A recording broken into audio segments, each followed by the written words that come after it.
रायगड जिल्ह्यामध्ये जिल्हा परिषद असतील स्थानिक स्वराज्य संस्थेचं आरक्षण जाहीर झालेलं आहे आणि शिंदे गटाकडून सुद्धा रायगड जिल्हा परिषदेमध्ये सत्ता यावी याच दृष्टीने कर्जत मतदारसंघाचे आमदार महेंद्र थोरवे प्रयत्न करतात। आपल्यासोबत महेंद्र थोरवे सर, खऱ्या अर्थाने आता वाटाघाटी होऊ शकतात का?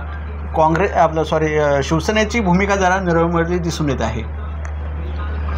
नाही, आता एकंदरीत सगळं आपण राज्याचं चित्र पाहताय की राज्यामध्ये शिवसेना, भारतीय जनता पार्टी, राष्ट्रवादी अशी अलायन्स आहे। वरिष्ठ नेत्यांनी तसे आदेशही दिलेले आहेत की आपण महायुती म्हणून लढलो पाहिजे, परंतु स्थानिक पातळीवर असणारे मतभेद पाहता की अशा प्रकारची अलायन्स या मतदारसंघामध्ये होणं शक्य नाही आहे। भारतीय जनता पार्टी, शिवसेना, RPI ही आमची पारंपरिक युती आहे आणि ही युती घेऊनच आम्ही या निवडणुकींना सगळ्या सामोरे जाणार आहोत। स्थानिक स्वराज्य संस्थेच्या निवडणुका असतील, या नगरपालिका असतील, या सगळ्या निवडणुकांना आम्ही सामोरे एकत्रपणे जाणार आहोत।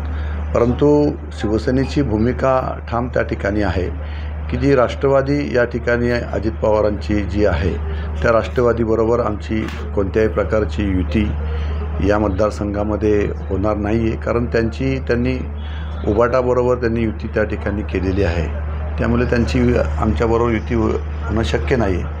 तरी वरिष्ठ लेवलला जे काय आदेश येतील त्याचं पालन आम्ही सगळे करणार आहोत। काल तुम्ही उपमुख्यमंत्री एकनाथ शिंदेंची भेट घेतली, काही राजकीय चर्चा झाली का? होय, नक्कीच। आम्हाला प्रामुख्याने शिंदेसाहेबांचा सुद्धा आदेश आहे की आपल्याला प्रत्येक ठिकाणी जिंकायचं आहे आणि त्यामुळे महायुतीचा धर्म आम्ही त्या ठिकाणी पाळणार आहोत। आपली आता दिवाळीनंतर चर्चा सुरू होतील, मग त्यानंतर आम्ही ठरवू की काय नक्की निर्णय घ्यायचा तो।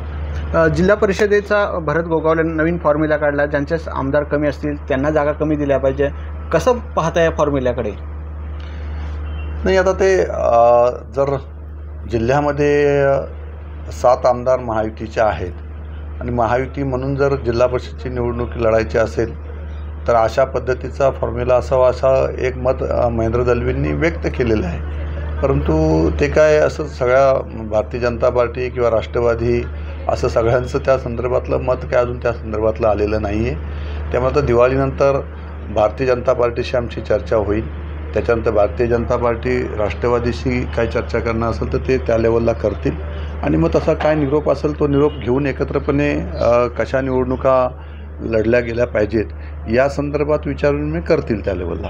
हे होते महेंद्र थोरवे यांनी सांगितले, कर्जत मतदारसंघ असेल किंवा राष्ट्रवादी काँग्रेस संदर्भामध्ये युती होणार नाही अशी स्पष्ट भूमिका महेंद्र थोरवेने व्यक्त केली। कॅमेरामन ज्ञानेश्वर बाडेसह विकास मिरणे, साम टीव्ही, कर्जत, रायगड। आता isakal.com आहे देशातील नंबर 1 ची मराठी न्यूज वेबसाईट। प्रत्येक अपडेटसाठी isakal.com ला नक्की भेट द्या।